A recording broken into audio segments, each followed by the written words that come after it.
Namo tassa bhagavato arahato samma sambuddhassa. Namo tassa bhagavato arahato samma sambuddhassa. Namo tassa bhagavato arahato samma sambuddhassa.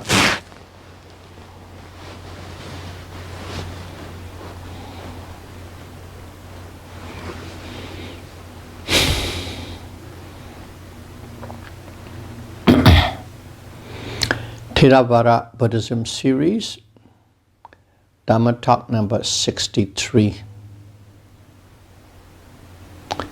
Seamless condition of a thought process. Anantara Paccayo.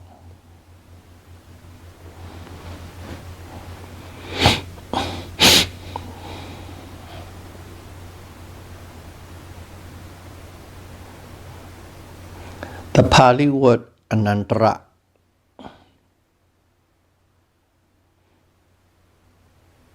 means no gap, seamless, adjacent, immediacy, and continuity. These words are used when they translate it into English.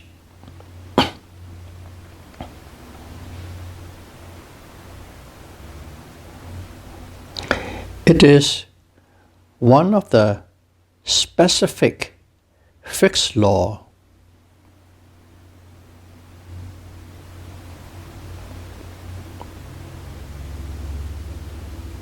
condition required to operate a thought process.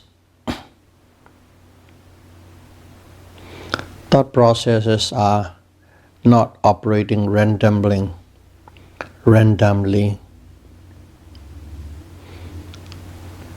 They have many factors to follow. Just like a machine, everything has to be in place.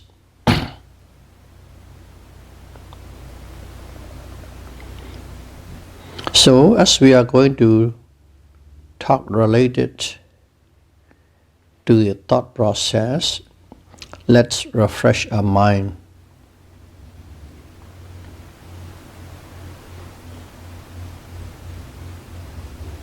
What the thought process is.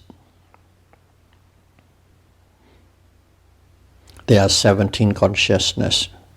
So sequentially from the beginning, it is the past life continuum, vibrating life continuum, and arrested life continuum. Then adverting consciousness, sense door consciousness, receiving consciousness, investigating consciousness, determining consciousness. And then a series of seven jhana, or swift consciousness, and 2 registering consciousness. Altogether 17 of them. These 17 consciousness occur at the moment when a sense object strikes a material sensitivity.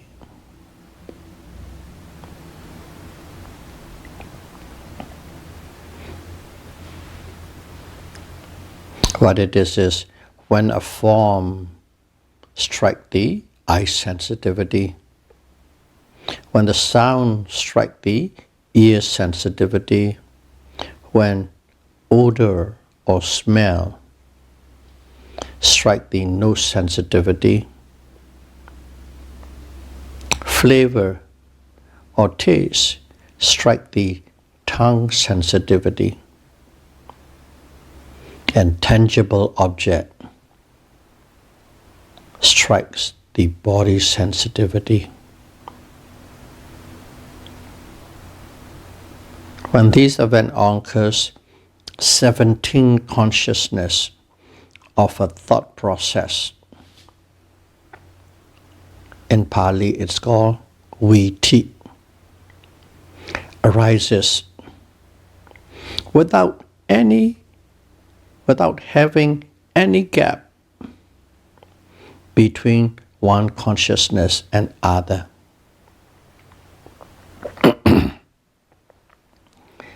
This is what we call gap, is the one of the fixed law we are going to discuss today.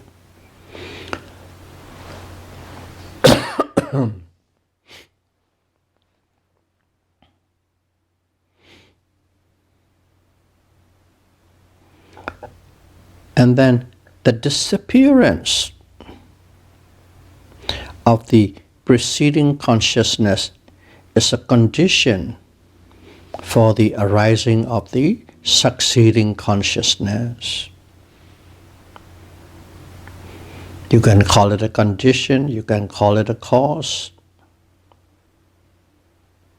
Preceding consciousness is the cause of the arising of the succeeding consciousness. Just like, to give an example, when a president dies, the vice president automatically and immediately become president. There's no one in between, no gap in between. Vice president is sworn in immediately to be president.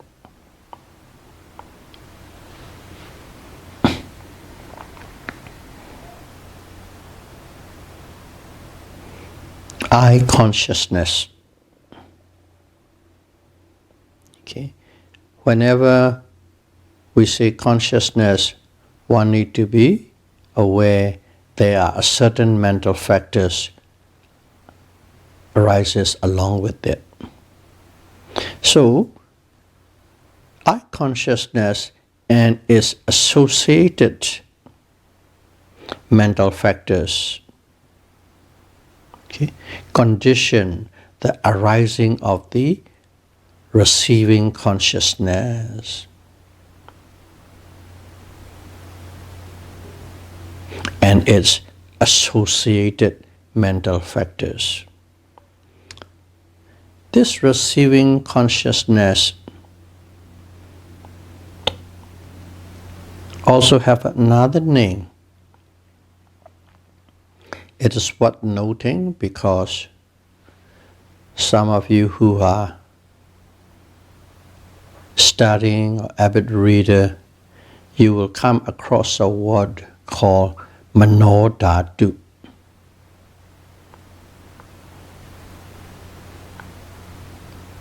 Manodhatu.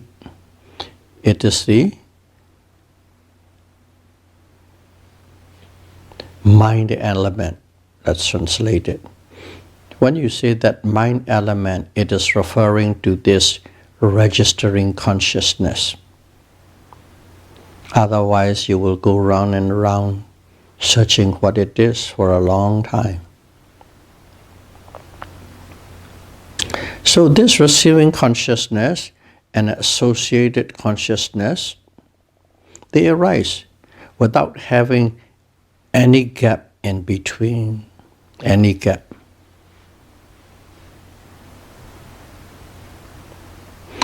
And then the receiving consciousness and its associated mental factors, supports or conditions,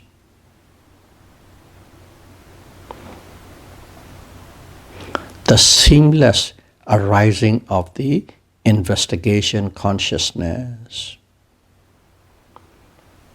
This investigating consciousness is also known as Mano Vijnana Dhatu.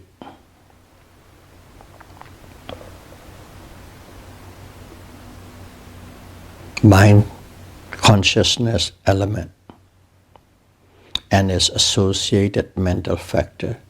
So it's just here we are giving an example using an I consciousness.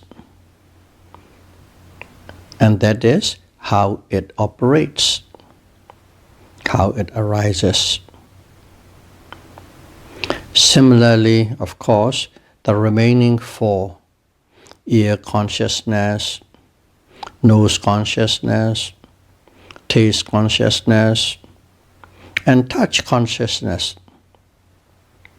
These consciousness also conditioned the arising of the receiving consciousness and investigating consciousness, and their mental factors seamlessly.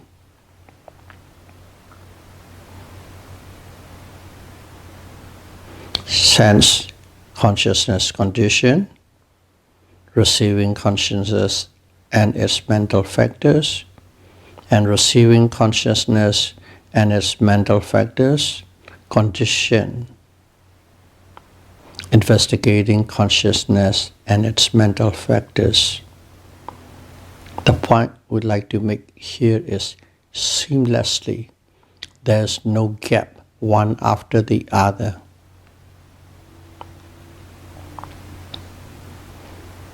Now we got the basic rule set. The next one is to understand it in general, overall. The first 8 consciousness of a thought process and the last 2 consciousness of a thought process, they are indeterminate. They are called indeterminate. What it means is these consciousness cannot bear good or bad result. They cannot produce good result or bad result. That is called indeterminate.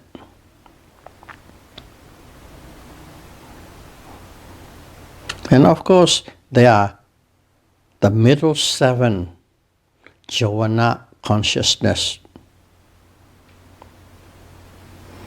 Those, they can deliver, they can produce wholesome and unwholesome results.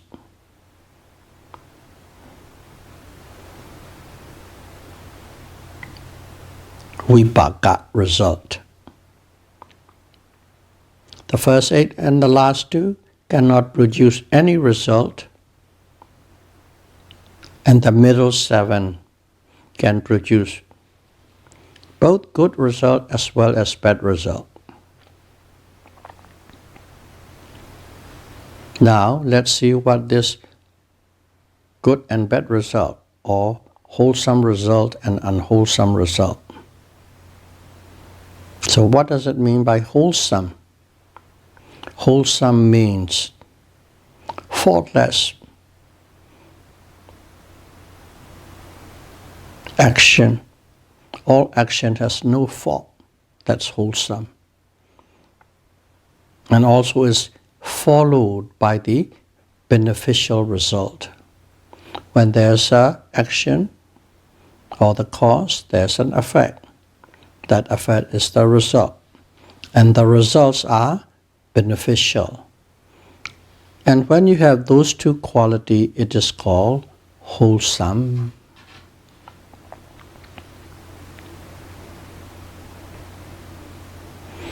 And these results may arise immediately or later. When we said later, it could be many lives, next life, after. Now, what is unwholesome? Unwholesome akusala means acting with faults. All actions are full of faults. And followed by the bad result. Sooner or later. Sooner means in this life. Even the next life. Later is the third life. Till to the point of the last life before attaining Nibbana. In those periods, it can arise, the result can arise if the conditions are met. They will arise, but only if the right conditions are there.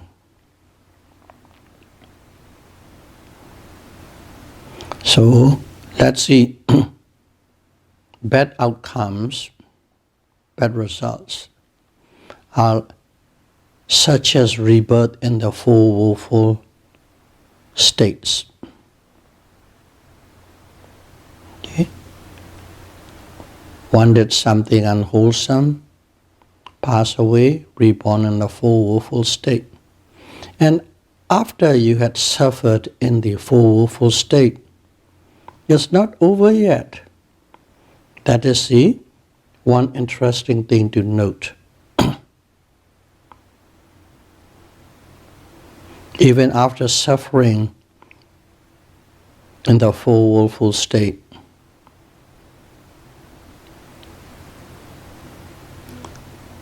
these people will still face many difficulties and suffering in the following lives. Their lives are not smooth. A lot of bumps and obstacles. And that is the result of that one bad karma, let's say killing. One kill, pass away, suffer in hell. Once you escape, that's not over yet. In the following lives, quite a bit of difficulties and obstacle will follow because of that one panatipada, the action of killing with great volition.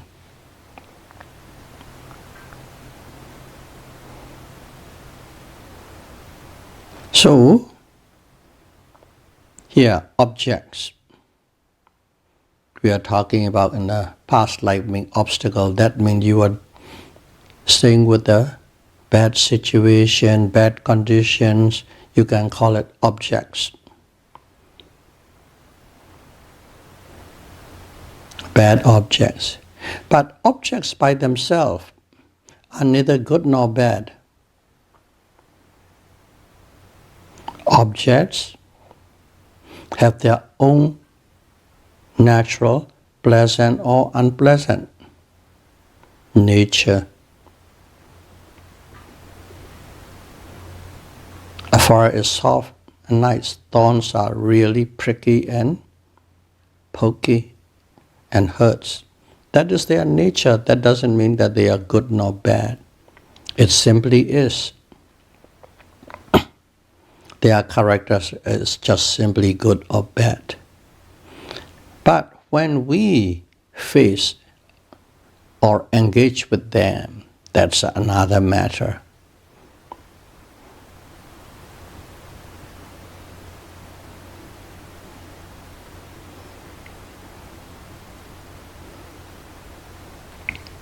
The attitude of the person facing the object makes wholesome or unwholesome karma.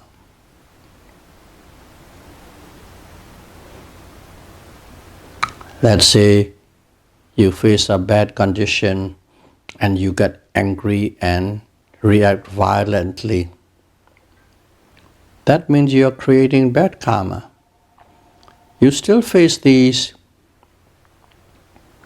bad conditions, but you engage these with the wise attention. When you engage with the wise attention, there's no bad karma. Instead, even good karma because of your attitude. So, bad condition or good condition is not the cause of bad karma or good karma. It is the attitude of the person engaging creates good karma or bad karma.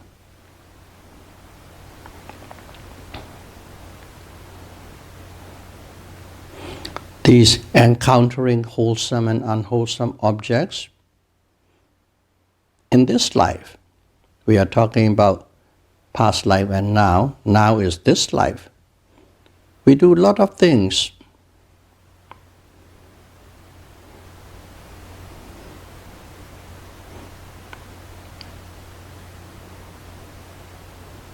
Current life actions will detect the wholesome karma or unwholesome karma for future lives. And the frequency or the ratio of the pleasant objects or unpleasant objects you will face in future lives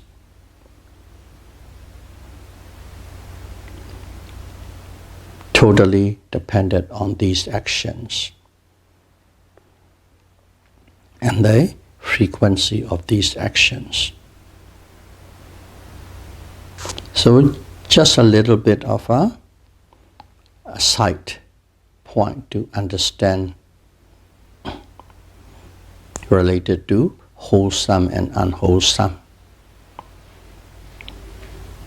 So the first 8 and the last 2 consciousness of a thought process are always indeterminate, does not produce any good or bad result. For Waldings, Puthujjana, and also for the first 3 noble persons. For those people, they are always indeterminate. In Pali, Abhyagata.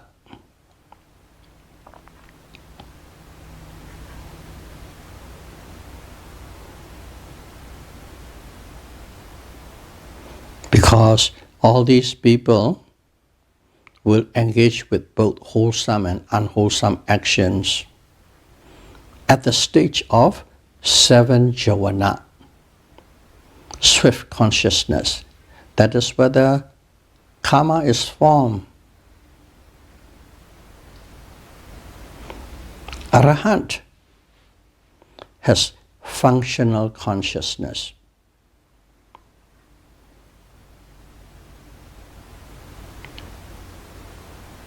Functional consciousness, they simply do.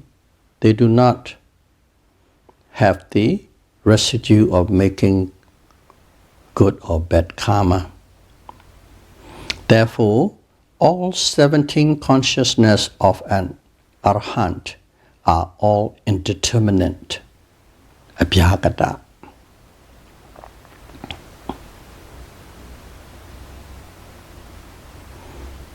Wholesome consciousness can condition another wholesome consciousness or indeterminate consciousness.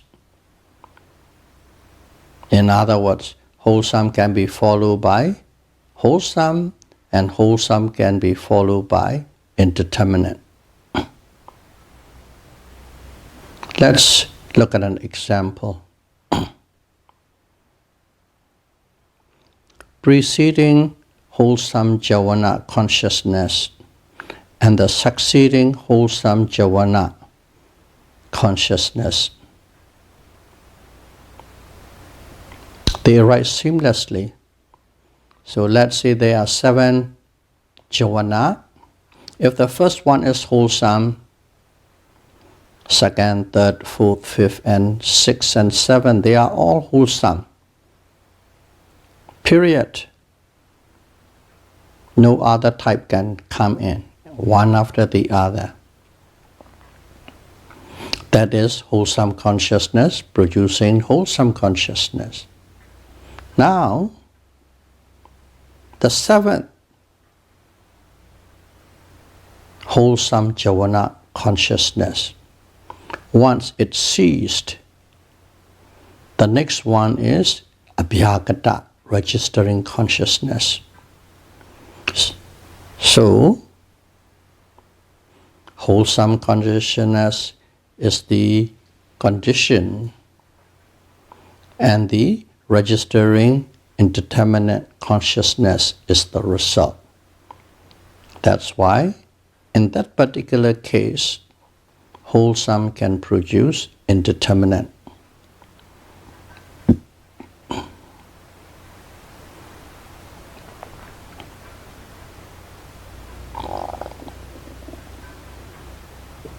Now, let's see unwholesome. Unwholesome consciousness can condition unwholesome consciousness, and also indeterminate consciousness.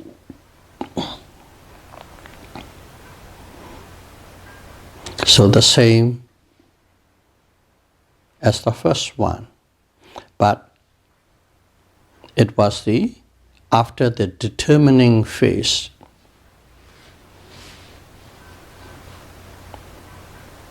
The mind doesn't have the right attitude. So, when the first jhana consciousness arises, it is the unwholesome jhana consciousness. And if the first one is unwholesome, right up to 7, they are all unwholesome.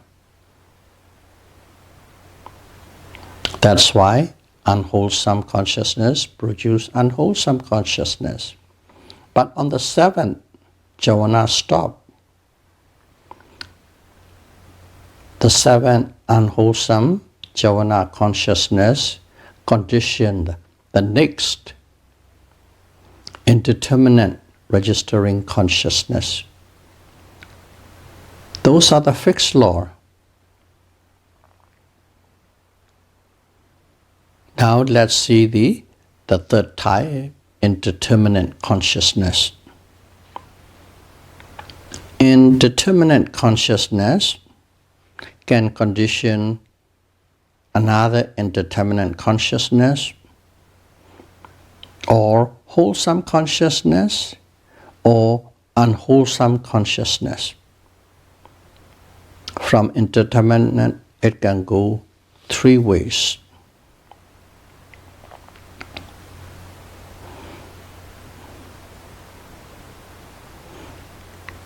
Let's see where they operate.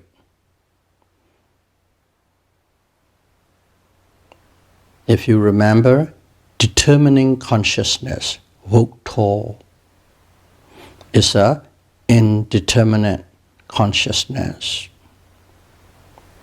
It seamlessly conditions the first jhana consciousness. After determining, swift consciousness arises, and that swift consciousness can be wholesome or unwholesome based on one's attitude. That's why indeterminate condition wholesome consciousness. That's why indeterminate condition unwholesome consciousness.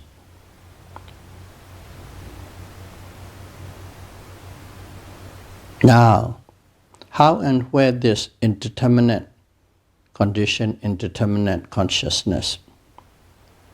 The last 2 consciousness of a thought process is registering consciousness. The first registering consciousness, which is indeterminate, condition the second registering consciousness, also indeterminate. So this is how, specifically in a fixed way, one consciousness conditions the other, not randomly, but in a very strict, precise order. And the key point is seamlessly. Nothing can come in between when they are in operation. A fixed law, that's why nothing can come in between, no gap, seamless.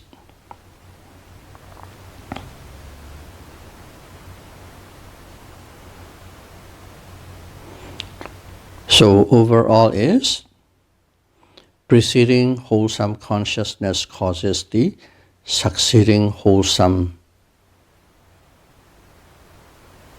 or indeterminate consciousness by contiguity condition. I just used the simple word seamless. In the book, it's called contiguity condition. In Pali, Anantara Paccayo. Anantara Paccayo. This is one of the case in the Patthana. So, why are we talking about this boring subject? I just want to show that consciousness is not someone, somebody, self doing everything as it pleases. These are like a precise machine. They are operating their own jobs, their own function, in a precise order without deviating. At the right time, at the right place, at the right connection. So that refutes the idea of self. It is a phenomenon. It's a mental phenomenon operating under a mental law. Just to reinforce and refortify your understanding of non-self. So may all of you be able to practice mindfulness insight meditation, and may you be able to discover the three marks of existence: impermanence, anicca, suffering, dukkha, and non-self, anatta, as soon as possible. Sadhu, sadhu, sadhu. Thank you very much.